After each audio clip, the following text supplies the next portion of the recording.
gonna get his 35, 40 points. Word. You know what I'm saying?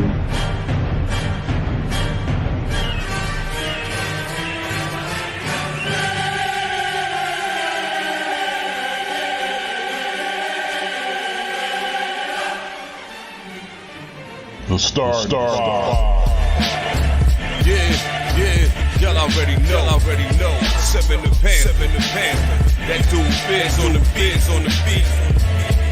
Yeah. We live in entertainment. Sound change. Crown the kings, homie. This is where it get ill. About to have the tip off live as a tip drill. From the court to the diamond, to the track, to the big skin, flying around the field, starting five forever, keeping it real. If it matters in the world of sports, jeans and long sleeves, they taking no shorts. Hot to death, oh yes, these other sports podcasts live as a pros course. Bismarck, you wave, the starting five goes off. No matter who you cheer for, emotions out the window, they analyzing with clear thoughts. They take it way deeper than the boys ever. No longer got any use for the four letters. The latest news, score stats and a view from the sideline. Ain't no guideline, it's just the truth. Yeah, no need to dig for a pardon line. It's always in season and people starting five. We going in on three, run the baseline, starting five. Get it, we got what you need. If the sports news you see, we don't waste time. We talking cause we live it. We got what you need. We going in on three, run the baseline, starting five. Get it, we got what you need. And y'all know me, seven sign, I'm the illest cat stick. I got what you need.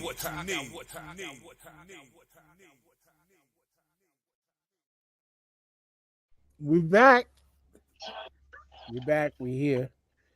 Each and every week, we got what y'all need. This is your boy the mayor, that DJ named Ace5, your mom's favorite fat guy, all the way from cold ass Africa, that don't want to give us no fucking snow, making me miss out on all this money. Giving everybody around us is getting all the snow. Everybody around us but us wants to get all the snow except for us. I'm good with that. I'm sorry, Dad. I'm good with that, though. Oh, sure. That's what, even my father, who's walking back out the house now, is good with that too, because he ain't working this shit. What it is. Just you got somebody out here in shorts right now. Like it's wilding out here. People are bugging. But who's not bugging is my brother, who's right next to me, smoking a cigar. After I'm actually just pulled up a sale for $40 for a 10-pack of Monte Cristos. Ooh, nice. What up, y'all? As you can see, if those watching, I'm out here with the Woolwich on. So far, it's been undefeated in this cold weather, so I'm sitting here comfy, enjoying the briskness of winter. And thank God for no snow. I hope they keep all that blizzard shit out of here until April, so we're in the clear. But besides that, I'm good. Life is good. No complaints. How you brothers doing? I'm good, man. I'm good. I'm enjoying a dry winter. You know, no snow is. I mean, it's dry everywhere but my room. I'm gonna tell you that right now, man. I gave up alcohol for Lent, and it lasted about a good week. I'm about to say, yeah, bro. The flesh is weak. Why you do that? The flesh is weak. I know, man. I need He to set better goals, man. He ain't got nothing else to do. This nigga has. This motherfucker got no willpower, yo. If the situation's tight, you can't lean on those, bro. I'm gonna tell you, yo, it was either that or bacon, and I failed twice. Yo, come on, man. You ain't give yourself a shot to win, fam. Alcohol and bacon, come on. Those are staples. Pick a struggle, bro. Pick a struggle, bro. You can't do both. As they say with the boogeyman is, all you have to do is ask for forgiveness when you're dying, and it's all forgiven. Right? So whatever. You tried to lend out alcohol and bacon. You said, "Nah, I need that back 2 weeks early." Yeah. Whatever it is, what it is. Yeah. That's why. Hey, man, try to just keep it to the weekend. I don't drink during the week. I've been really good at Yeah, that. yeah. That's usually what I do. That's usually what I do. That's it, man. All I right, do so the you're 80-20 fine. rule, man. Yeah. That What's bacon, that? though. 80s Friday, Saturday, 20 on Monday, Tuesday, Wednesday. That's it, man. You should have never He's like lent it 5, out 5, in the 5, first and 5. place. Jamal's 5% on Monday, 5% on Tuesday. That's it, man. Right. You know, as long as the 80. math even, it doesn't matter. It's like 85% on the weekends. But anyway, Jamal, what up? That's what's up. No, man, I'm chilling. You know, I attempted to do the show from outside today, but it was too cold. So I'm thankful there's no snow. But speaking of alcohol and snow, I got my little winter in a can here. I got my Icelandic ale sipping on. Enjoying my Nice. Sunday. I did not give up alcohol for Lent, but the alcohol is gonna get me through Lent. So what it is. Yo, Jamal, how's the light coming along? You good? Leg is good, man. I'm playing again tomorrow. Trying to You're wild. get my skills up. I'm gonna join the there's a group, a national group of black golfers called the Pro Duffers that was started way back in the day by a bunch of caddies when they wouldn't let us on the golf courses. So they're now in about 17 states, and so I'm gonna join and start playing. Dope. One tournament every weekend when it gets warm. So I'm joining the one down in DC. So I'll be making that trek every weekend down in DC. So I got to make sure the leg is good. Nice. Nice. Get your weight up. Tiger Woods, I'm y'all. trying to, man. Tiger Woods, y'all. Tiger. Cool. What was No sex in the that? champagne What room, was though. that? And why wasn't that on the list? That I know it was Chris Rock. That wasn't a movie. That was a video. That was down to you. It was a Chris Rock song. Okay, yeah, that's what I knew Chris Rock did it. that was from his album. That was on his album. Oh, Yeah, no sex in the champagne room. Phenomenal Nah. album at that. I gotta listen to. You know what? I gotta listen to that album. It's been a long time, man. That album was one of my favorites. My favorite Chris Rock joint is his interlude on the Kanye album. He's like, "Yo, that's the same watch I had. I saw in the source. yeah. It's the same." Niggas had that on in the source. That's right. Yeah.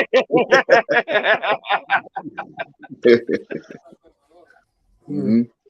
Yeah, that shit had me dying. Cornbread. Ain't nothing wrong with that. that was a line that we used to run just cause, and like that would be like we would see some shit, be like, oh, cornbread. Ain't nothing wrong with that. Chris Rock is That, and he, what was it? I'm gonna get you. So how much for a sip? He was like, He said, a sip? he said, how much for one? Just pour it in rib? my hand. That was freaking. Yo, your man pulled out a knot. Your man pulled out a knot like this. You get change That for was 100? I'm gonna get you sucker, right? Yeah, he had Isaac Hayes fucking boiling in that scene. Yo, Isaac Hayes is gonna bust his ass. You know? He said, "Fuck it, just pour it in my hand." He was like, "What?" Fuck, pour it in my hand for a dime. See, that was one of those movies. That was one of those movies that I'm glad did not make the list, boy. Oh yeah, That would 'cause he never wasn't make the dead. list, bro. You can't, man. You can't. No. That's Hollywood Shuffle, bro. That's, I'm gonna get you something. Like, I would get you sucker. So I guess that's about 50 cents a rib, huh? Yeah, about. Let me get one. Let me get one. Right on. One order ribs. No. One rib. One rib. I sure am hungry. Make that one rib to go. One rib. You know he was in One Beat rib. Street too, right? No, not Beat Street. What Crush else? Street. You got any soda? Who? $1. Chris Rock. Oh, come on now. Look Oh, out for shit. a brother, man. Come on. Hey, check this out. He Why didn't don't have you a let me get a roll. sip for 15 cents? My cups cost more than 15 cents. All right, fuck the cup. Pour it in my hand for a dime. Look, you greasy-headed Jerry Curl Wan. Pay me and get the hell out of my store.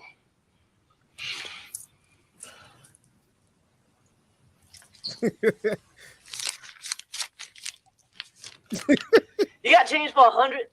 You're gonna need an Fucking legendary shit. I know YouTube is gonna Yo. fucking it is what it is. Yo. Y'all hear about y'all hear that this dude Ben Stiller is still defending Tropic Thunder? What's the problem? Well, two problems. Robert Downey Jr.'s part, which I know No, no bro. black people that have a problem with that shit. That shit No. is Simple Jack. Simple Jack did not age well. Well, Simple Jack was, yeah, but come on, Jamal. I mean, we've discussed this before. He wasn't doing blackface. It was like he was doing blackface, but it wasn't, it wasn't blackface in the derogatory sense. Yeah, I didn't actually, bro. I didn't really I didn't get that vibe from Rob Downey Jr. And from what they were trying to do with that. I seen much worse shit, so that I let it, I did like it. Simple Jack. He on his own with that one. I mean, but Simple Jack, but the the it didn't check the boxes of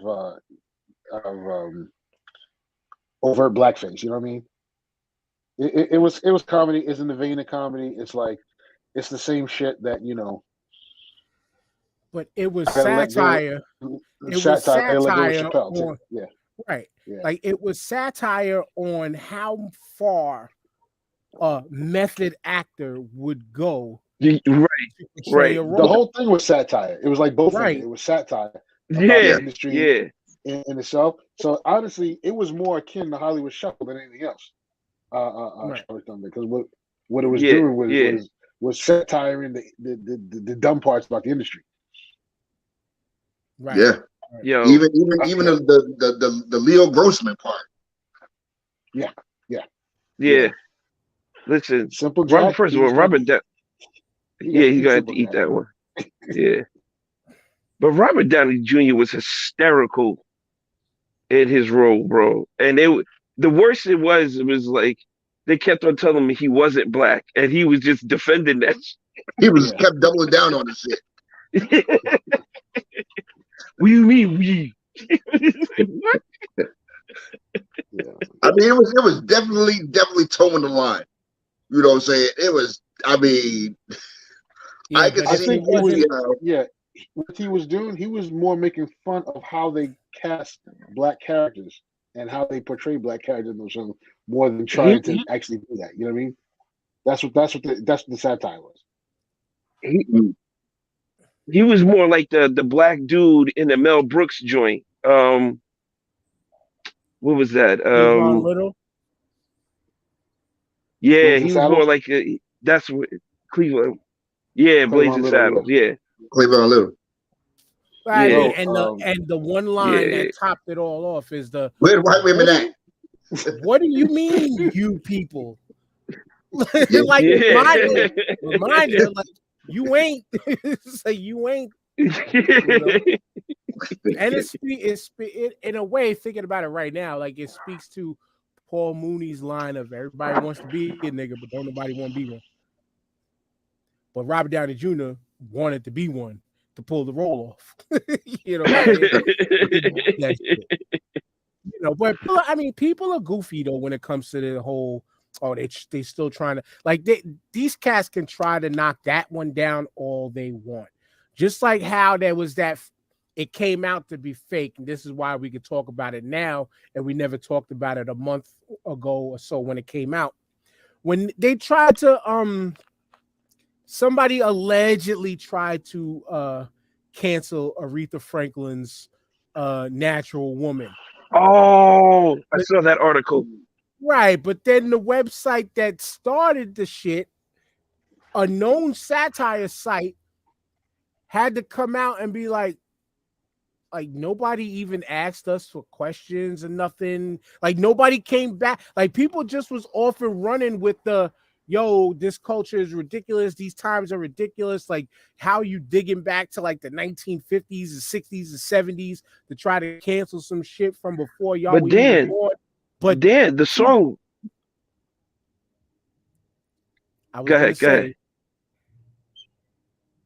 the satire site got nobody to reach out to them to even ask them, was this legit? And they had to come out and say that this was just satire.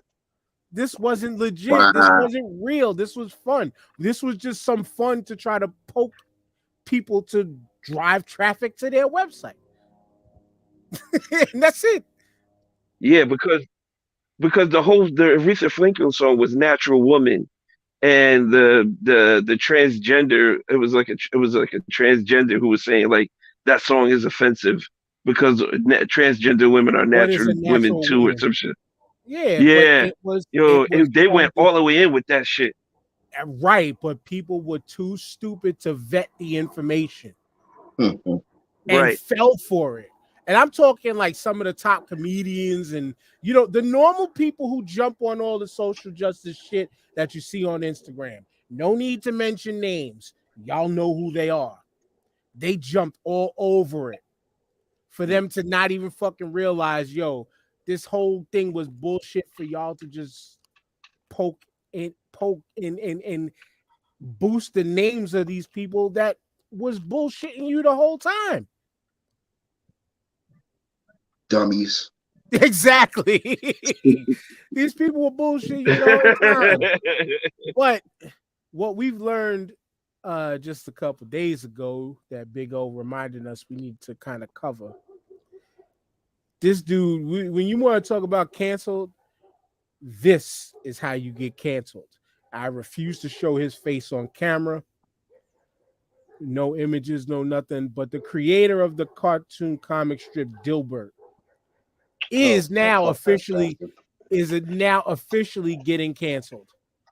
And I'm talking about, as I was looking it up, hundreds of newspapers have dropped the Dilbert comic strip after his comments about from some, I don't even know the website that man was looking at, Jamal. I don't even know the website where he was getting this stats and information from, and just calling black people a hate group because this site that populated some bullshit alleges that black people don't dislike white people at a certain percentage. And so he called for white people to stay away from black people. I don't know how you can even associate a deal with black people, yada, yada, yada. And he's getting his just due right now. But I'll say what I want to say after everybody talks about this. But this dude, you want to talk about, you brought up we needed to bring back an ignorance thing. This fucking guy just earned his seat in the Koontang clan. Yeah. Yeah. I mean, his strip, I don't know anyone that likes that like that strip to begin with. It wasn't Peanuts. Damn sure wasn't Calvin and Hobbes. I guess he has a target audience that it ain't us. It was anybody who read the Sunday papers back in the day. But I mean, did you ever read comic strips? We read them all. Right, but you ever recall getting so much as a chuckle out of Dilbert? Hell no. Hell no. So much as a chuckle? It was weird. It was a weird comic strip. Yeah. It was a weird comic strip all the time. He had a demographic. It's kind of the same people that were live on January 6th. Well, yeah, people unsatisfied with their station in life. A lot of the stuff in Office Space, which is actually good and funny, applied to those people who lived their whole life probably expect that they were special, and their idea of the American dream, and when they did not achieve it, they need somebody to blame. And this guy, I'm glad he did what he did. He took his hood off. Good. Now we know who you are. And now it's not cancellation. It's called consequence. You can say what the fuck you want, but you just can't be mad what happens after. You know what I mean? That's right. Yep. So he took his hood off. Good for him. His comic strip, right? Whatever was trash. And again, you know, these people always look for something to blame. You know, and so now, you know, hey, live with it. Plenty of other comics out there. That's right. And now I'm reading a headline of a Washington Post article. It says Elon Musk defends Dilbert creator, saying media is racist. Media is racist against white people. This is a guy saved from the same apartheid country that you know. That you want to talk about racial issues, like they have. Let's not forget racial issues. Let's not forget a South African boy, BOER, right? Elon Musk, with all his accomplishments, I'm a dude walking around with a triple-digit IQ close to the 200s, right? This dude wants to be liked so hard, so bad. This motherfucker is just going around, just anything to keep his name out there. He fucked up with Twitter. You failed, bro. It's a wrap. You know, you don't even know what to do with it. Twitter burns down still. Bro. You failed. You better give it to somebody or sell it to somebody. Half the people on Twitter have him blocked with some funny shit. That shit was fucking hilarious. So, you know, but Elon Musk is. I don't want to go too deep on Elon Musk and give him no more play, but he's a fucking herb. He's a fucking herb. Pretty much. Pretty much. He's giving into white nationalism and all this stuff and tweeting dumb shit. Okay, that's the crowd you want to reel. Okay, here, I got some news for you. Tesla is not, is done well because it was the only shop on the block. And all the other car companies are now doing electric shit. And part for cheaper. It's not going to last, man. So you better get that rocketry shit going. Mm-hmm. I just want to say this. It's 2023, and this dude felt solid about making these statements on a public platform. Like, you've seen this happen over and over and over again. Like, you have plenty of examples of people saying the shit that you said, and you saw the repercussions of it, and you still went on and said that shit. Like, if that's not the ultimate white privilege, thinking nothing's going to happen after I say some shit, that's it right there. Like, yeah. How do you continue to perpetrate these statements and everything like that, and just not give a fuck what's going to happen later? You're not even thinking about anything happening to you behind it, because I'm gonna say what I'm gonna say. Like, well, you got to remember balls. You got to remember crazy. This. You got to remember this too, TJ. Where, as I've said for years, while Trump was in office and while that whole situation was starting to melt down, this is white male supremacy. Last stand. And again, not to make disclaimers, but to make this disclaimer, we here are not like that. We are not those people. We invite anybody and everybody, not just to be a part of this, but in some respects to be a part of our lives. So, white, black, whatever, brown, whatever. Like, my whole youth growing up was spent around white kids, but my whole youth was also spent around mixed environments as a whole. You know what I'm saying? And I haven't heard now over the years, some people have shown their colors as far as like aligning their mentalities with Trump and things like that, but their actions were otherwise. So they fell for the stupid politician, but they are not just like those people, if you could kind of get what I'm saying. You know what I'm saying? But it's people like this. It's people like this that really have over the years they really feel like their voices are now being stifled because, oh my goodness, the world wants you to think about other people and other people's emotions and feelings. And they don't want it. They just want to be able to just do what they do, say what they say without consequence, like the 80s and the 70s or in the 90s and stuff like that. Like, and in some respects, I get it because we sit back and we'll say that, yo, this new generation is soft. This new generation is this, that, and the third, because they weren't built with the level of understanding and learning how to become mentally tough to bounce these situations off of them and even work through some of these situations without crying.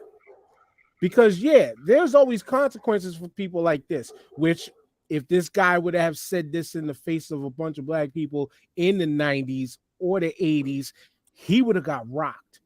He would have got hurt. He would have got stomped out. And that would have been the consequence. That would have been the consequence. But nowadays, they just shoot off at the mouth because they know the consequences are what a Charleston White would do. I'm just going to call the cops. You know what I'm saying? I'm just going to call the cops. I'm just going to, and that's it. And fine. Like, here's the thing. In their immortal words, hold on, real quick. In the immortal words of Prodigy, rest in peace. Speak the wrong words, man, and you will get touched. Yep. That's it. These guys, you know, the core of white nationalism is that for them, equality feels like oppression because they were overprivileged. And so they are so used and still want to be able to say anything they fucking want to say without repercussion. And they've been so used to living that way for so long. That part. That somebody speaking up now, it for them it feels like their freedoms are being taken away. And again, nobody's saying you can't say shit. You can say what the fuck you want. You just can't be mad at the reaction. You can say there's no law saying you can't say what you want. There's no law saying you can't say the things you want. But there's going to be repercussions for what you say. Like in their own words, freedom ain't free. It's going to cost you. Something's going to cost you. You know what I mean? So you know what? They don't understand because they can't. If you were in another country or anywhere else, you can't talk the shit you talking out here. They send people for you and snatch you up, and it's a wrap. It's a wrap. Damn. The government is always right, and you can't never say a bad word about it. People will snitch on you to get you out of there. It's that bad. But like take a plane ride over some mountains, and that be it. Yeah, man. They all, like you said, Jay. There's repercussions for your actions, you know. And as long as you good with that, when you say what you got to say, then fine by you. But we're dealing with a bunch of folks who fear their loss of standing in a changing world, and they would rather than share the shit, they would rather break the shit and tear it down than actually have to. And nobody have it. Yeah, and nobody have it. Take their toys and go to fuck home. That's I was about to taking his basketball right off the playground. Take your football and go home. Yep. Yep. And pouting the epitome and of upset. Ignorance. Yeah, the epitome of ignorance, because in their mind and hearts they believe they built and did everything alone. Nobody else. Yeah. I think that's his opinion. Look at your firm, Adrian. You get the benefit of no bid contracts because you're an African-American firm. Now, as a white lawyer, what am I supposed to think of that? I don't know. I think Chuck is pointing out a double standard here, Adrian. I mean, take hip hop. We talked about this on the show. This before. Is all of this reminded me of this right here. Saying inward this and inward that, but a Caucasian can't. So say it. So say it. That's right. Say what? Say the word you want to say. What? I'm not saying that I want to say it. I'm just saying that I can't. Sure you can. Say it. Say it right now. I will say it with you. Okay, this is hypocritical. You know we can't. Sure you can. This is America. Both of you. Say it. All right, I think we can move on. What? The facials of like that's what we talking about. It's like, yo, like if you feel like you can't say it, you know what? To be honest with you, that shows your growth in a way. That shows that like you don't want to offend. Perfectly fine. But if you feel like you're one of those, oh, I'm being sniped. No, you can say whatever the fuck you want. That's a fact. It's just, you can say whatever the fuck you want. It's about the repercussions. You just don't want to face the repercussions no more. And I can't even say no more. I mean, for the first serious time in history, you're in place of finding out the real repercussions of shit. You know what I'm saying? And this is now become the era of fuck around and find out. Dan, And people aren't afraid to let you know. Come fuck around and you're gonna find out. Yo, if some random white person is in the crowd and he said some wild shit and other white people are looking at him like he's crazy, they don't want no part of it, you know you about to get fucked up. Yeah.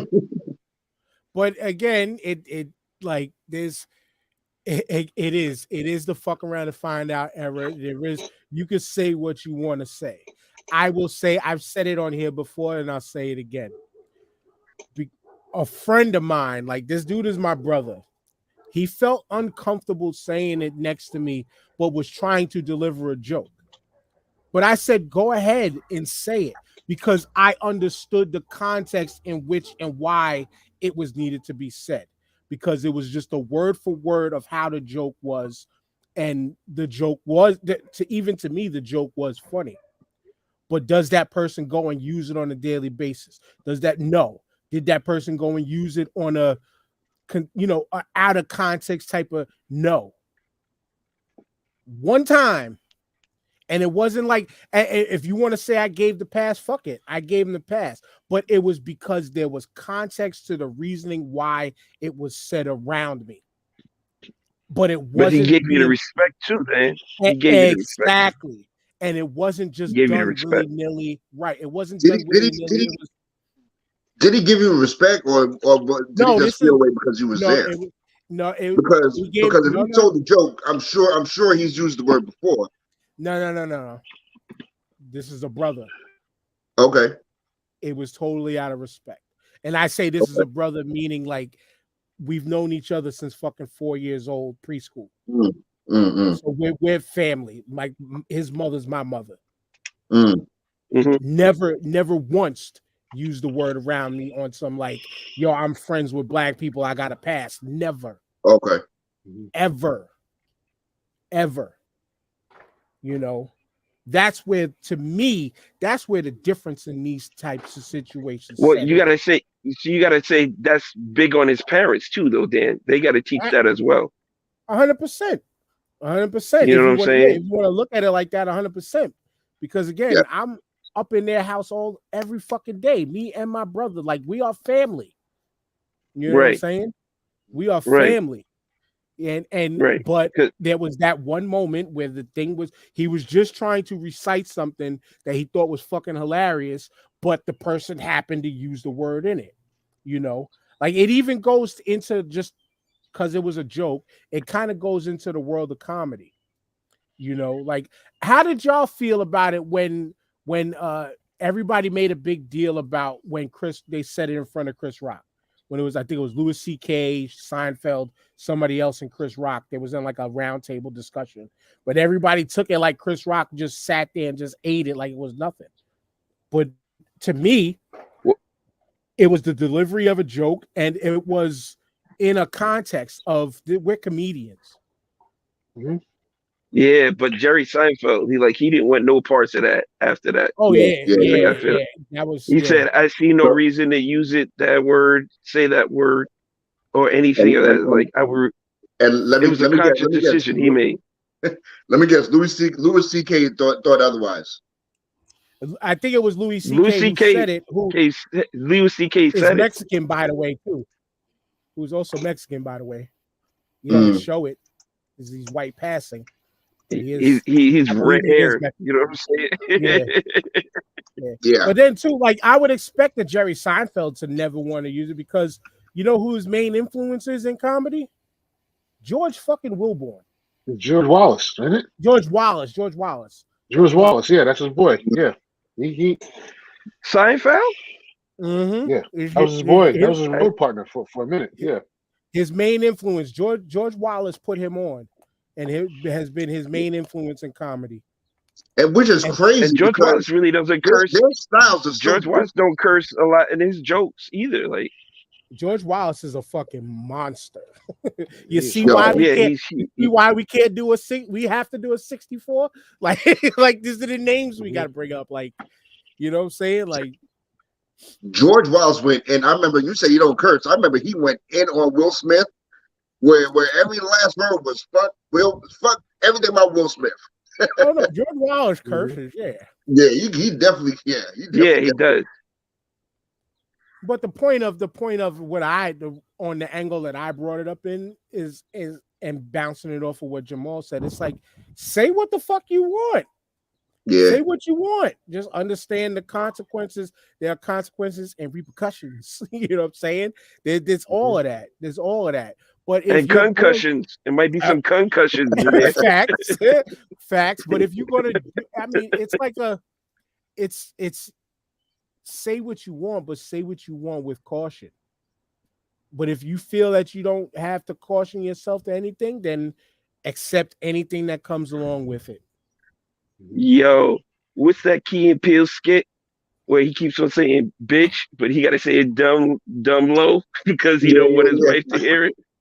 He gets to the point where he's in space and he's like whispering, bitch. So, you know what I'm saying? And I was like, that's the way you got to be about it. You know what I'm saying? So for you can say it. You better say it like that though. Exactly. But for the creator of Dilbert, fuck you. You're I mean, you were irrelevant before all of this happened. Now you're relevant. Like nobody knew who the fuck you were unless we were looking into who's the creator of this this newspaper comic strip. You know what I'm saying? And it's legendary. Like that shit is legendary. That shit's been around for fucking forever. And like I said, if you've read Sunday it's been over at least 20 years.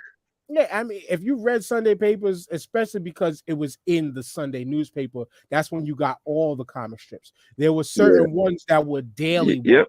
Ones, you know, like Family Circle, Calvin and Hobbes were definitely like the daily ones. Blondie was a daily one. Yeah, you know? I don't even know if you remember that shit. But comic strips like Calvin and Hobbes, they transcended race. Like everyone found that funny. You know what I'm saying? Oh, yeah. Peanuts.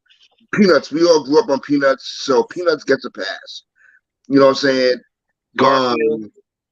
Garfield is another one. Garfield, everyone likes Garfield.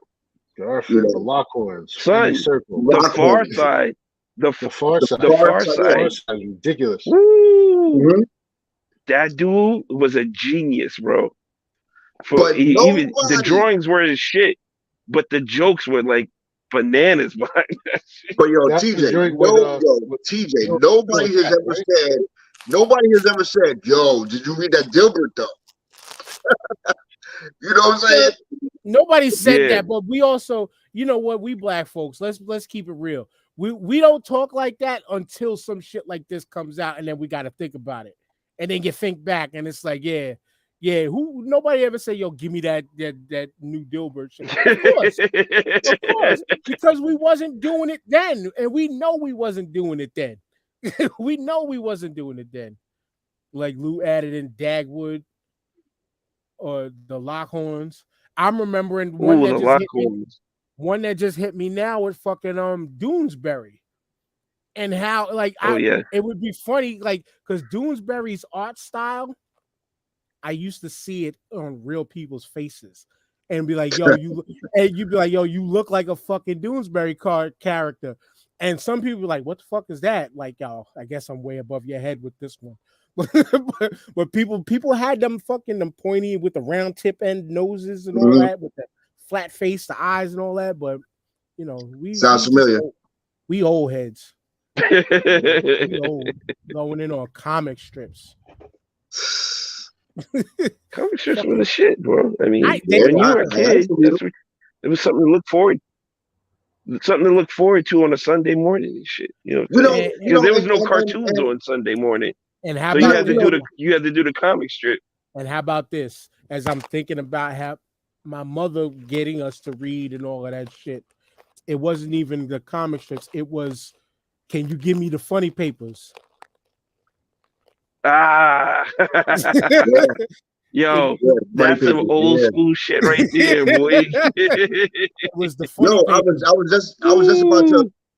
was just about to allude to that. Like there's no, I guess another reason why he feels as though, fuck it, I'm gonna say it now.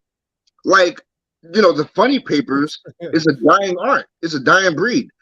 There's no how many people buy the newspaper and go to the funny papers? That niggas don't read no more. All that. It's all hot takes now, man. Yeah. Yeah, but it's newspapers though. Like the newspapers, all the newspapers suck right now. Like it's all headlines. Like you said, it's all hot takes. Yo, speaking of newspapers, like this is some shit that every so often, if I scroll through one, because dudes that I work with still read the paper. Most of them read that shit rag New York Post. But the toilet paper. Oh yeah, for real. But toilet paper, yep. Going through the middle of the paper, right? What was always in the middle of the papers? The coupon. A big ad. The big ads, yeah. Big advertisements, coupons, and the classified section.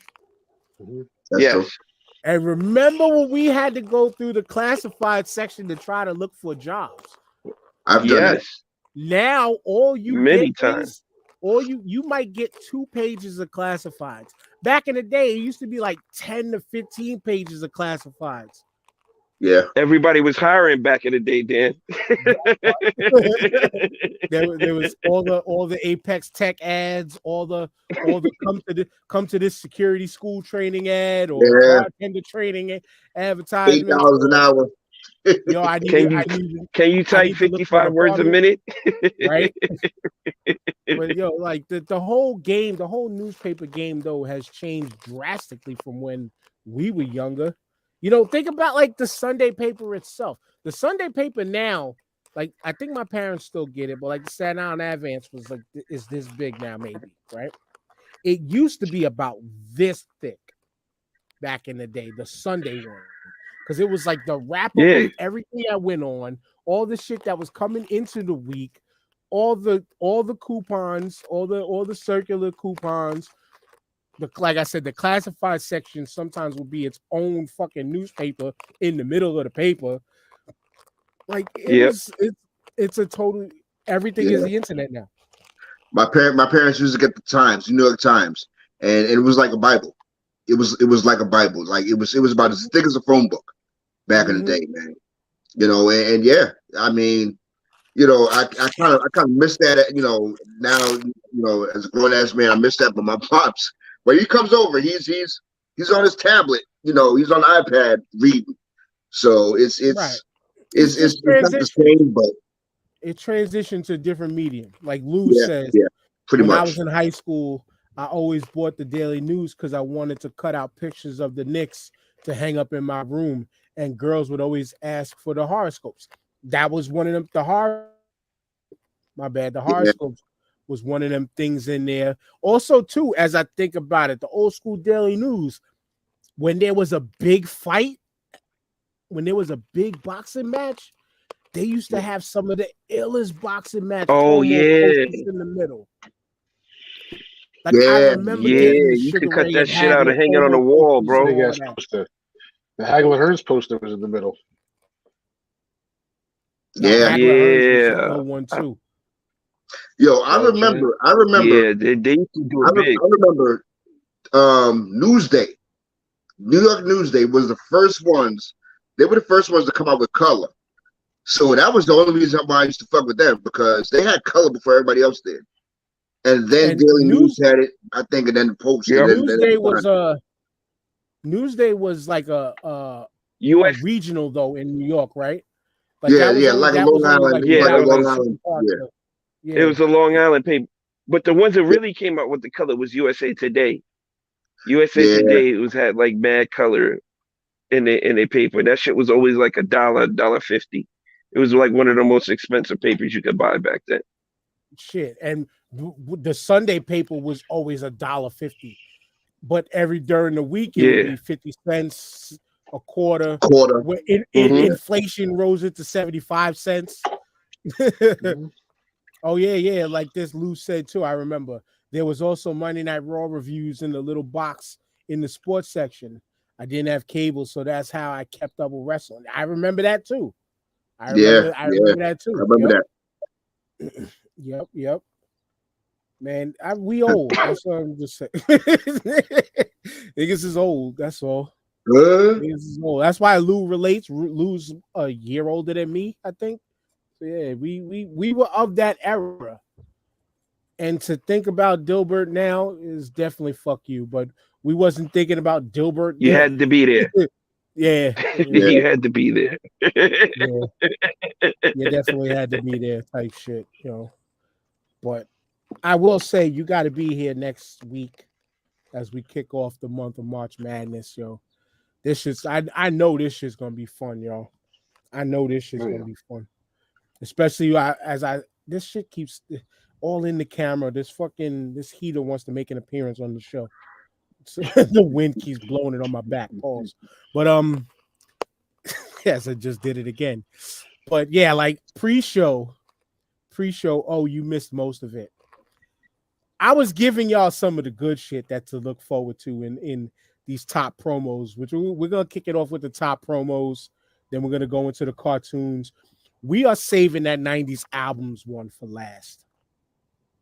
Because like I said, that's going to be a knockdown, drag out, white knuckle as you see the ashiness type fight. It might get personal. It might get personal. We'll see. I haven't started writing my list down for them yet. The 90s. So I'm sorry. So the 90s albums, is that just rap albums or is that rap and R&B albums? No, we said rap. Okay. No, we said hip hop albums. Yeah. Okay. Yeah, that's gonna be tough. That's gonna be tough. That's gonna be the brawl. That's gonna be a fucking brawl. I'm just calling it now. That shit might take 2 shows. To knock out 16, I don't know about that. But that's why I was saving it for last, because I think once we start to get to deliberating behind the scenes, that's where the real fight is gonna happen first. Like what stays, what goes, We might have to do a FaceTime for that because that's way too much typing for me. You said we might have to do a FaceTime? Yeah, because I'm not typing my rebuttals for why my album should make it and why yours shouldn't. You say you'd rather see us face to face, like, nigga, I said.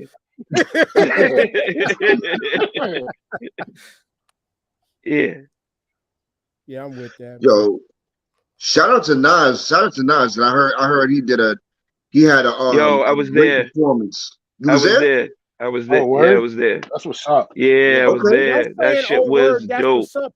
Y'all didn't pay attention to when he shared it in the inbox and the text message? Nah. And I didn't see it. I didn't pick that shit up at all, bro. Yeah. Yeah, I was there. And Mary J. Blige came out for like 30 seconds. AZ did his part. Slick Rick came out with the crazy diamond-studded dog tag. That shit was like 4 feet by 4 feet on his chest. It was ridiculous. But yo, Nas did all the songs, most of his songs off the King's Disease albums. And his last set, he went right into New York State of Mind. We just went bananas after that, bro. He did all his cool shit. Wow. He did They Shootin'. Yeah, he did They Shootin'. He did a tribute to Trugoy real quick from De La. This shit was fire, bro. This shit was fire. And yo, he really put on a stage presence. Like Nas used to be real boring, but he was into it. he was into it, rocking with the crowd and everything. He was crying at the end. I heard. You know, I saw talking, that you clip. know, I telling saw his that mom clip. that he finally made it. Yeah, I saw Yeah, that clip when he was it was crying. it was dope. You know. Yeah, it was a really dope show, and the Garden showed out. A lot of people was there. So Fat Joe, my brother wasn't sitting too far. He had some crazy seats. He saw Fat Joe like off to the left of him, but there was mad heads Okay, in there. It was just a really dope show. It was a really dope show. Yeah, that's what's up. I respect Fat Joe and shit like that because he be out there like as a real fan over the Yeah, I could be backstage kicking it type shit, but not he be out there on the floor as a fan. Like we seen it with all the yeah. verses and shit like that, you know. The verses and shit. Yeah. Mm. Which I'm hearing that JD Yeah, yo, and I Puffy mean is about to happen. Which I don't know. That versus shit. That shit died to me while that's it was going.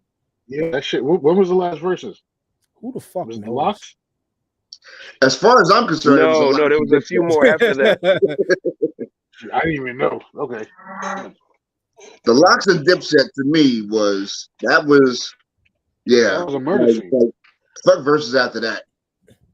Yeah, that one. But I mean, you can't discredit the Ray and Ghostface versus that shit was No, there's no that shit was discrediting. phenomenal. No. I'm talking about as far as the last one. The Rain Ghost came after that one. That was Oh, before. okay. No, it was before. Rain It and was before. Ghost. Rain Okay. and Ghost came out was while we were still during the lockdown. So Yeah, still doing was yeah. a studio joint, but they had everybody.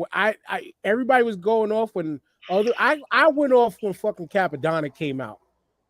That was my moment right there when Cap came out, Oh, Deck came out. was Like that Winter Wars, right? I think so. Yeah. It was either Winter Wars or Ice. No, it was definitely Winter Wars because everybody still believes that that's his best verse ever, but they don't listen to Capadonna like that to even say that. So You know. Okay, It was so I'm bananas, gonna say this. I'm gonna say this about the Locks and Dipset, right? The Locks treated the verses like it was a sound clash because they rehearsed it. Not only right. did they rehearse it, but their DJ played a big fucking part in the whole shit. shouts out. We've met him several times. Shouts out to DJ Technician. That he's nasty. Yes. He's Yeah, he's nice. nasty. But Yes. but that what the Locks did in that one, that's what they do, according to what I know. You know, they that's what the Locks do. Meanwhile, Dipset just thought it was gonna be what people were doing in verses the whole time, which was just play their music and just fucking just go over the lyrics and shit like that. Plus, also too, like you could just tell, like their stage shows are probably shit. Like you had to be a real fan of their music, and I was not a fan of their music. Like I didn't give a fuck about seeing that one until I started to hear all the scuttlebutt after. Then I watched it at work and I was thoroughly entertained because of how bad they kicked Dipset's ass. Yeah. I mean, that was a murder scene, bro. for real. It was. For real. It was. But still to this day, and we've done this before, ranking what was the best ones and all that. Still to this day, for me, number one is still Beanie and Bounty. Like that's the one versus I ran back like 3 or 4 times after it happened that night. Yeah. That was still the best one to me. Like they had police involvement in that. I'm gonna tell you why that kind of fucked my head up a little bit, right? Because I was so behind that when they said Beanie and Bounty was doing one, my first thought was like, hold up, they get me on stage together? Like, yeah, right. I didn't know. I thought they were still beefing. No, you know what I'm saying? And nobody licked shots. And not a shot. I mean, when that one happened, like also immediately after that, which I do, it's another one of those once a year rituals. I go back and watch the Sting clashes. I go back and watch like almost all the ill Sting clashes, like Beanie, Bounty and Beanie. I always say Bounty first because Bounty is my number one. But Bounty and Beanie, fucking Bounty versus just everybody. Ninja Man and Merciless went against everybody in them Sound Clash days. You know what I'm saying? That's what I watch. I go back and watch them. But the next best one after that was RZA and Premier. And people thought RZA was not going to win that one. But RZA was fucking beating Premier in the head at a point where Premier was obviously playing joints, but it just got unfair after a while. The shit that the RZA was dropping, which that was the good thing about some of them verses. It made you go back and be like, "Yo, I forgot they did that. Yep. You know, but I don't know, man. I enjoyed that verse. That one was ridiculous, and I thought there was only a fraction of both those dudes' catalog, and that's a fight of titans that could have went forever, man. That versus could have won in 2 or 3 days. Oh yeah. And let's remember, like, if we want to think about origins, because what's coming in my head is about to come out in a second. Because TJ, we was there for one of them, but this comes from the Sound Clash thing. This really comes directly, more directly from the Pete Rock and Premier tour, which we went to 2 of those in a row, right? Yeah. TJ? We went to 2 of those. Yeah. At the now rest in peace to the amphitheater on the FDR, along the FDR. That shit's been torn down now for a couple of years because they're redoing that whole. Oh shit! I didn't know that. Yeah. They are. Wow. Yep. I ride by that shit almost every day. They tore all of it down because they're redoing the park over there. But this shit really definitely, like, Pete and Premier definitely deserve fucking a share of those verses stocks as they were giving them up back when they first started it, like, because that shit really took off from that. And then Swizz battling Just Blaze, and then Swizz battling fucking Timbaland online, which the Swizz and Just Blaze one was, man, that shit felt one-sided. And Just Blaze got so much heat. But I think Swizz kicked his ass though, because it was just too hyped. Them Casio keyboards was just not good. Just Blaze gets trapped into one sound. And Apollo Brown does the same thing. And I love Apollo Brown, but he uses the same like snare loop over and over again. And it's just like, yo, you gotta break that shit up. Yeah. Go with something else. But his signature is this snare loop. And I can't love his music, but sometimes I can't stand it. Yeah, 5 songs in, I'm hearing the scene. I'm personally, I don't even know why I brought it up, but like, I'm personally not excited for verses anymore, but I'm still kind of slightly intrigued with this, if this Jermaine Dupri and Puffy one does happen. Like, I'm Jermaine is going to kill him. Jermaine will kill him, bro. It's not even close. Okay. I'm not sure, man. How though? Look, say what you want about Puff. The dude dropped hits. He got enough as a producer. He got enough hits, man, to battle them all. I mean, I am not denying that. I'm very familiar with his resume. But JD, man, I mean, he covered. I mean, I know Puffy covered everything, but JD just was in his bag at one point. You know what I'm saying? It was just all his shit was out. Yeah, but in multiple genres. This is a neutral site kind of fight, though. Mm-hmm. He can't do it in New York, even though Jermaine Dupri can claim, his legacy in New York because he was his father was the one who created the Budweiser Superfest, and he was a part of those as a dancer way back in the day. I went to that Jim Jones, man. Oh wow! Yeah, classic. The one I went to, man, I might have been in 6th or 7th grade. It was like LL Cool J, fucking Pebbles. You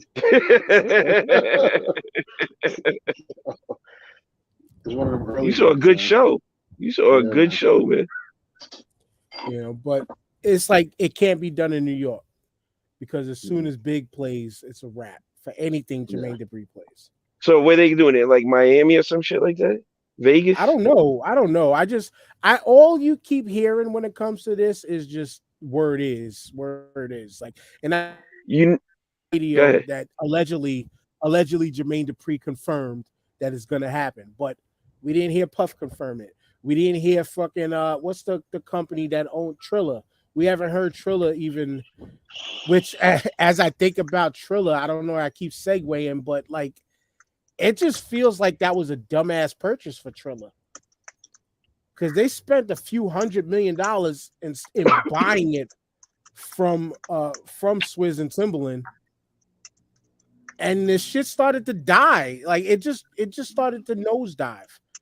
And people stopped what caring it would be good we're for? outside again. You know what it'd be good for? If they did something like that in Vegas. Like, they have residencies. They should do it like a versus residency. And people in Vegas can buy tickets for whatever the matchup is that week, or every 3 or 4 days, or just on the weekends type shit. I think it'd be better off that way at this point. And if it's something big, then they can promote it on some pay-per-view style shit or something. Yeah, but who's gonna pay for it? I think we'll all wait till YouTube. Bro, I mean, these people are paying for whack shit now. So, I mean, I don't see. Yeah, this is true. See why would that be any different? I mean, anybody gonna watch that Fury Jake Paul fight tonight? I don't do Sunday night fights, man. I thought that was happening right now. I thought is it happening? Like if it's in England, it probably is happening right now. Yeah, it's happening right now. Yeah. Yeah, because I forgot they're a few hours ahead of us. Does Jake Paul take the L today? The Paul brothers don't deserve a dime, because I'm one of those who never forgot what they did in the Japanese suicide forest. Even though Logan is doing his thing in the WWE right now, I'm not gonna lie. When that dude, he's only wrestled 3 matches, but his 3 matches have been phenomenal. But that's as far as they get with me. Other than that, like don't go out of their way for them. I ain't buying their prime drink, none of that, because they came up on YouTube. They came up on YouTube as disrespectful white privilege assholes. Now, again, not to say that people can't change, and I'm sure they're probably cool as hell to hang out with. But yeah, I don't buy into them dudes at all. I'm gonna need to see a legitimate fight. I'm gonna need to see him like fight professionally. Yeah. Before I really pay attention. That ain't happening. Yeah, because that Tyrone Woodley either. Yeah, no, he's not. But that Tyrone Woodley fight, like that looked like the way Tyrone Woodley was taking some of them shots. That shit. He fell face down. That shit looked face down. Face down, no hands.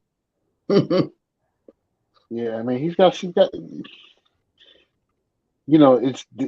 influencers fighting is now becoming a thing, and they're getting a serious bag. So, right. Jake Paul is beating folks that and I can't lie to him, because Floyd's doing the same thing and making this bag. So I'm not gonna kill him on that. Right. However, they said if he wins this fight, the WBC is going to rank him if he beats Tommy Fury. So then he has to start fighting pros. He's a professional fighter who is beating up on guys he knows can't really fight like that. But WBC is also fuckery anyway. So, right. Talking about but Tommy Fury ain't Tyson Fury. Is he a white version of Kimbo Slice? Is he a who? Is he a white Kimbo Slice? Which one? Jake Paul? No, Jake Paul should be fighting pros. He should be fighting pros, or at least starting to fight pros. He's been training at this shit a long time. He's getting power. It's time to see how he'll match up against a pro. He is better than Tommy Fury. I would be surprised if Tommy Fury won. Tommy Fury's got the right last name, but he don't got the skills. That's why he's Tommy Fury. We'll see, yeah. I mean, having said all this though, isn't it? I mean, isn't it still? It's still wrestling, right? It's still WWE shit we're watching. If it's not professional, quote These aren't unquote. pros. Yeah, Well, you're they- watching like KSI is doing the same shit and beating Well- people. So you're watching influencers with some skills fighting, but they're not fighting. Like if Well, if these guys had to fight contenders, it'd be technically, different.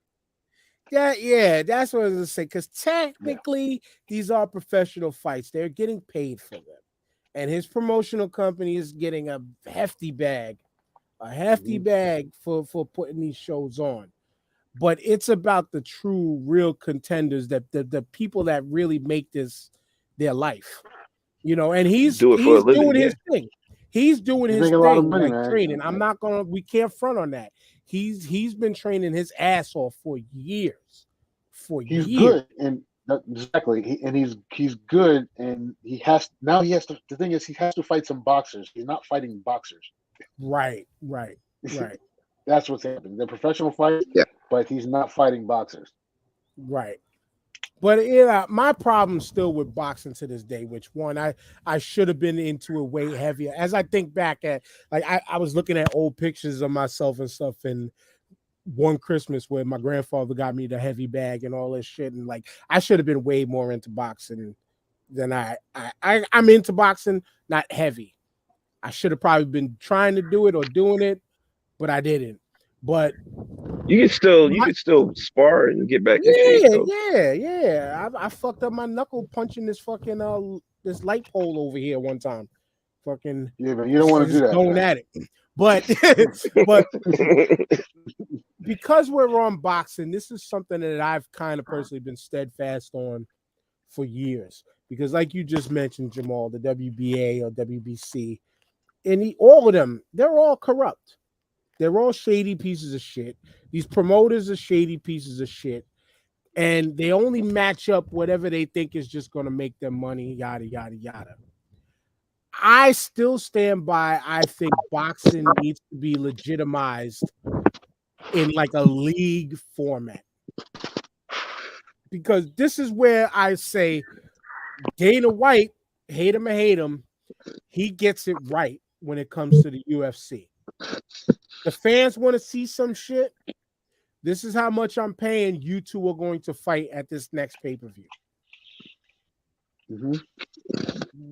Boxing needs a league over these fucking over these corporations and companies. It's super seedy. It's hard though. It's hard because from the jump, boxing there wasn't a time where boxing wasn't corrupt. Remember how heavy the mob was when professional fighting started. So it's never had that chance to actually operate. And absolutely right. It does need to be cleaned up because it's, we're getting deprived of the fights we want. The majority of fighters don't make money. And Dana White did some great stuff in the UFC, but even the cracks are starting there because he's not paying those dudes. That's why they're leaving. Now, their biggest draw is Ngannou. And Ngannou said, fuck it, I'm out. He saw what McGregor, when McGregor fought Floyd in that fight, I knew right there that was the end of Conor McGregor as an MMA fighter. Because if you take his biggest payday, he is coming back. But if he was averaging fights for $8, $9, $10 million, I think his highest might have been 20 million, but he wasn't getting the Floyd back. And then he fights Floyd and gets $150 million. You can't go backwards. Right. I know I wouldn't. That's it. You don't got the hunger no more like that. For what? Yeah. He could quit everything and be just good. That's it. And he had the whiskey. And you notice after that Floyd fight, that was it for him. Yeah. So, and now Francis Ngannou do the same thing. Francis Ngannou wants to fight Tyson Fury. He sees the money the top boxers again. It does not compare to what's going on in the UFC. And I think that is going to be a bigger problem in the UFC because the stars are not getting paid what they, Dana White and those guys they're not paying them. Dana White's turning it into Bob Arum, the thing he detests. But Jamal, the elephant in the room is that UFC is making money. It's a money-making organization. It's not like $1 billion corporation. Right now, it's the more popular sport. It's just as popular versus as independent contractors. Yeah. $1 billion corporation, And like you said, independent contractors, which is like it's your contract. It's just like the WWE. You're a contracted fighter, you're a contracted wrestler, but technically run with the label of independent contractor. Like where it's weird. It's weird. It's weird. But I still think boxing would benefit off of one united league because like I mentioned WWE, people think that there's too many belts in professional wrestling. In all of these companies, things like that. Go look at boxing and try to count how many belts are in boxing. Yeah, it's ridiculous. You'll Dan, get the lost. only thing is, only thing is when you say try to make it a league, that means the government's going to get involved in some way, shape, or form, and The they don't want the government gets government involved via nowhere. the IRS. Well, Yeah, but that's what they McCain don't was want trying to do. John McCain was trying to do that. they don't want Boxing. the government hands nowhere near that shit. Everybody's getting money under the table, 9 ways to Sunday, and they don't want nobody touching that shit. The Yeah, I IRS could is dig involved that. because it was because of what they report. They're not reporting a lot of other money they getting for sure. For I could sure. dig that, You but know, the government's involved because of the money, and the government's involved because guess what?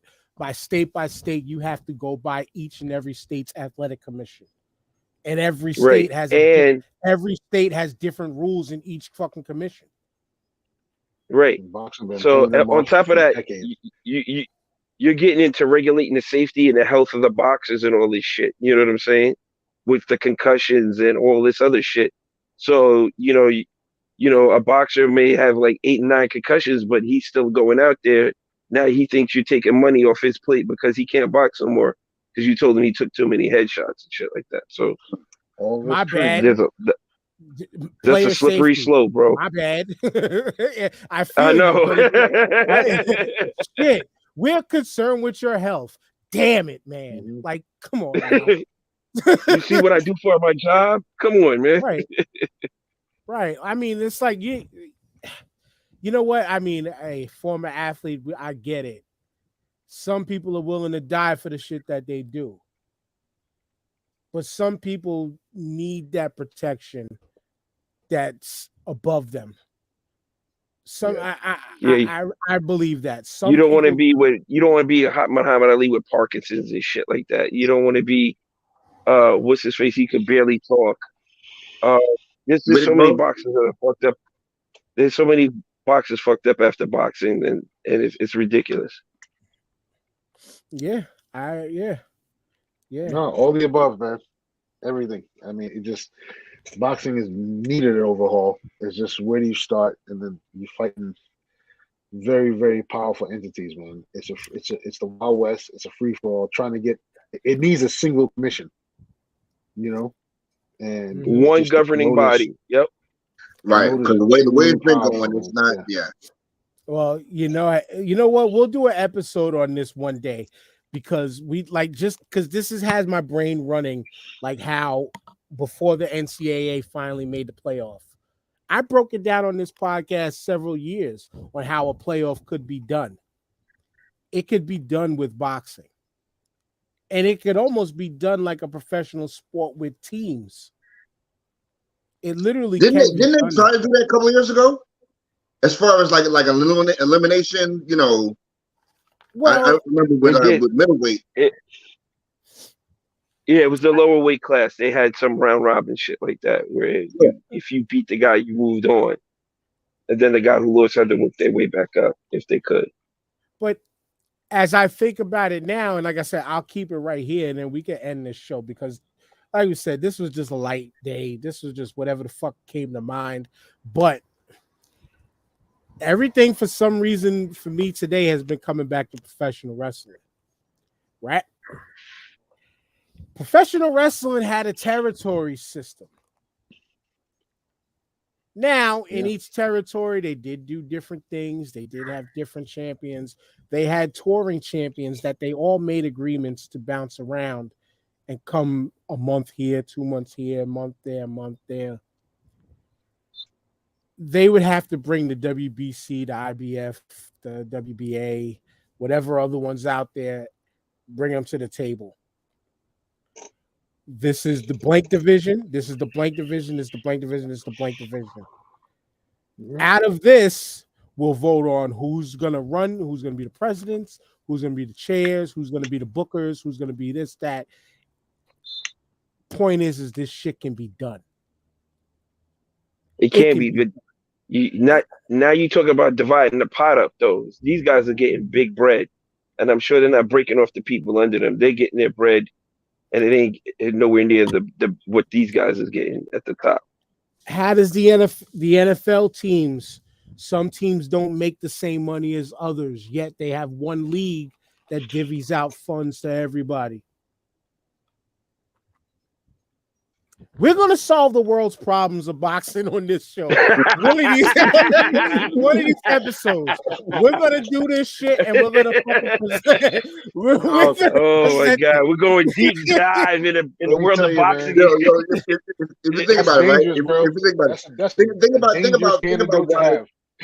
think about it, think about why we waited. Think about why we waited so long for Mayweather and Pacquiao, right? So, and I'm even going to the present.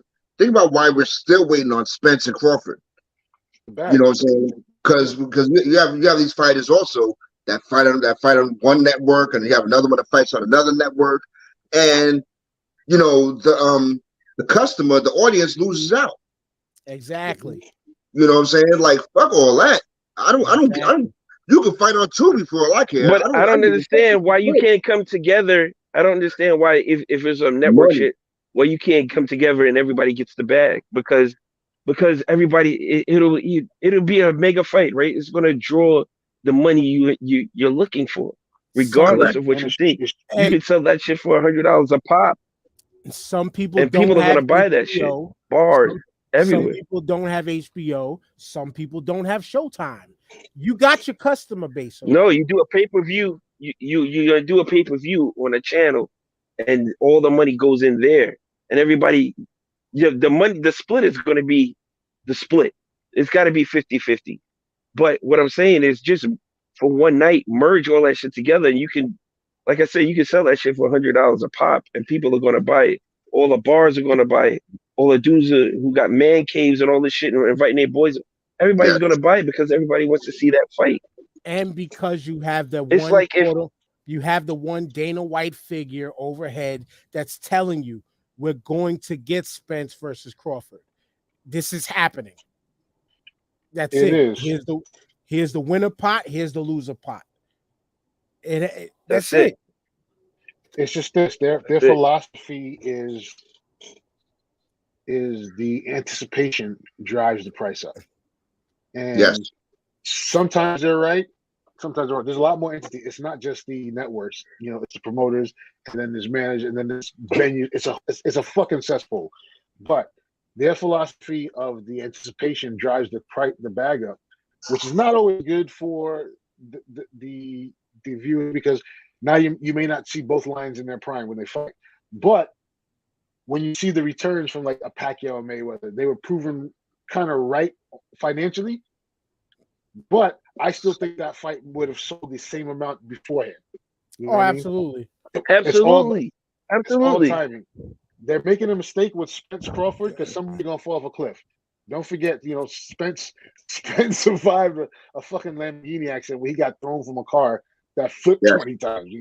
At some point his body's gonna check out, and Terrence Crawford is not getting older. They may be hitting it right now with this Tank Davis Ryan Garcia fight. Although I think the bigger fight is Gervonta and Shakur. The skill wise is Gervonta versus Shakur, which will probably happen in the next year or two. Yo, Fury. So you don't think? What about I can't wait for Shakur Stevenson. But Fury, what was it? Fury and the dude that he kicked is that I'm drawing a blank on his name. Dude, Wilder? Deontay Wilder? Yeah, Fury Wilder. It took a minute for that to get off, but it finally happened. And then it happened 3 times, right? And Wilder got his ass kicked each and every time. No, the first one was probably they were good fights. The second one was a bloodbath. The first and third, but with those guys with the heavyweight landscape, there was only 3 dudes worth even looking at. That's one. So that was easier to make. Right. But The heavyweight landscape, though, that needs a Yeah. But makeover we because And it's not nearly as convoluted as the lower weight classes. Well, no, right. the I just skilled say fighters. no the right heavyweight division needs right a makeover because that carried boxing. Yeah, for years, especially That in the 80s. carried boxing. for years. What I was gonna say is we've seen this before because we all went at Tyson Holyfield when Tyson was the king of the world Yep. and Holyfield was there. We seen it, and we had to wait for Tyson to go to jail and come back. He wasn't the same person he was anymore. Yep. So we were dying for that fight to happen. We were like legit ready to have that fight happen, man, and we couldn't get it. Yep. We Yeah. couldn't get Yeah, it. but Spence Crawford is the fight that's in terms of punch for punch, skill for skill. That's the best fight to be made in boxing right now. That's The best fight. That's on the level of them, Leonard Hearns and all of them, La Hoya Yeah, Trinidad. absolutely. You've seen these welterweights in their absolute prime, and the two best. There's some young bucks behind us that's nice too, like Virgil Ortiz and Boots Ennis, who's right on their heels. But that fight needs to happen I like soon him. because And let's yeah, no, my bad, because I just wanted to wrap it up and just say, let's think about it like this. If there was a league, there would be no reason for Shannon Briggs to run around taunting people at Chasing. restaurants and bars. Come on, champ. Come on, Let's go, champ. Let's go, champ. Somebody can just What put him in the an ring. embarrassment! I'm so embarrassed. Somebody could just put him in a ring and end this shit. Yo, Jamal, he's from Brooklyn, right? Yes. Yeah, he's from Brownsville. Huh. Yep. Wow. But just look at that. I don't feel too bad. I don't feel too bad No about surprise that. I'm shocked. But on that I'm note, shocked. Brownsville, man. I'm shocked. on that note, we're done. We're done. We'll after the month of March, we'll solve the boxing world's problems. But until then, you know what to do. Yes, sir. Yo, great show, great show. I enjoyed it. You know, it's always better with whiskey. By the way, I can't see it. Okay. Oh no, we can see it. Why? No vodka shits this weekend. No vodka shits. Yeah, Glad man. you still here. Back to black, man. Back to black. But great show, man. I love these shows where we just get to shoot the shit. You know what I'm saying? Yeah, man. Yo, shout out to my boys, man. Shout out to the other 3/4 of the starting five, man. Shout out to the listeners. You know, please like, subscribe, all that shit, share. You know, all that shit, man. Yeah. On to Jamal, on to TJ. That's what's up. No, shout out to everybody. Pleasure chopping up with y'all today. Good show. Looking forward to our tournaments coming up in March. You know, shout out to the listeners and folks in the comments. As always, peace to Ishtar, peace to Disabled Planets. Yes, sir. Always. Yeah. Shout out to the listeners and those who participated in the show today. It was dope. Shout out to you guys. This was always fun. Come back just kicking it, shooting the shit. Like Jamal said, I'm looking forward to these tournaments. That last one, it might get a little ugly, so just sharpen your knives, gentlemen. Sharpen your knives. Besides that, man, love you guys. Can't wait to do this again next week. March Madness is in full effect. Yes, sir. And also can't wait to get to. I bought a special because you said 90s theme, TJ. So I'm bringing it back for your party. I'm bringing it back to the hockey jersey era. Do it. Wait. Till, I'm gonna show my wife, and that's it. The one that I got. And I will tell you this. I almost pulled the trigger on the Onyx hockey jersey. Ooh. But instead, you guys another joint. I went a different route because the colors was better than the all red jersey. I almost pulled the trigger on that one. I almost pulled the trigger on the Fife jersey, the Fife hockey jersey. I like this. Wow. Ooh. But the other Dan one getting in his bag, yo. I really got to get my bag for this party. the other one, because no bullshit. Like I legitimately was, because I mentioned it last week, so I legitimately was looking for some Carl Kanai shit. I legitimately looked for some Parasucos, the ones with the seatbelt strap on the side. Wow. I never had them back in the day. My boy Flip was the only one, because them shits was like one of the first like $100 jeans of that era kind of. But funny enough, looking up those two names, both of those clothing brands are still active today. That have websites up still to this fucking day. Carl Kanai's. I don't think Carl Kanai ever really shut down. Yeah, none of them did. Oh, shit. But the one that I found goes back to a certain era of television that it's gonna be dope. But yeah, so that's coming. Hit that QR code next to TJ's head. The Star5podcast.com is up. Merch and all that good shit. Hit us up. You want to be a part of any of the shows, you could contact any of us personally, or hit up again the QR code website. There is a contact us page on there.